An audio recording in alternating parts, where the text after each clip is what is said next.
Looking ahead, day one of trial for the men accused of murdering and dismembering 19-year-old Sade Robinson starts next week.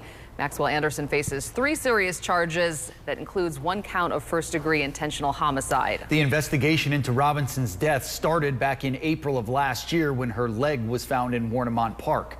Just 2 days later, Anderson was arrested and charged. Now that brings us to today, just days away from the first phases of jury selection. Adam Reif has been following the story from the start and joins us now in studio with more details. Adam? Well, Natalie and Jessup, we're now getting a better idea of what this trial will look like. Today, I joined our crew in meeting with the judge to talk about how this trial will be covered. The first step will be jury selection on Tuesday, not the easiest task in such a high-profile case.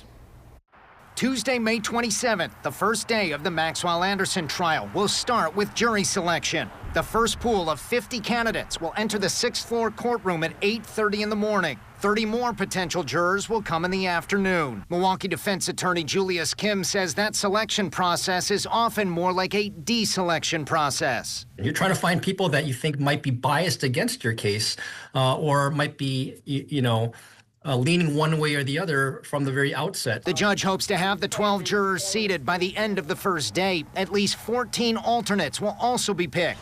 Kim said ideally the attorneys will find people who have not heard of the case and thus have not formed an opinion. But that's sometimes impossible, especially for a high-profile case like this one with so much pretrial publicity. In that event, attorneys look for people who can put away their bias. If they know about the case, to express the opinion that they can set aside any preconceived ideas or things that they've heard about the case before trial. The state is expected to present a lot of evidence, and much of it may be gruesome. And that means gender roles could play a role in the trial, focusing on violence against a woman. You got to be careful in selecting a jury that you don't pick a jury panel or pick jurors that are going to be swayed by their own fears or their own emotions. The jurors will be sworn to not have contact with anyone else about the case, to not communicate, and to not be online. We rely on jurors to be forthright and candid and honest in terms of their answers, and hopefully we get the right jurors on a case and we can come to a fair outcome. Now, we will broadcast this trial in its entirety using several robotic cameras inside the courtroom. They'll show witness testimony, the judge and attorneys, and Maxwell Anderson himself. We will stream every moment of the trial, and you can watch it on our website and social media pages. It all starts on Tuesday. Natalie and Jessup, back to you. Adam will be in the courtroom starting Tuesday as well. Thank you so much.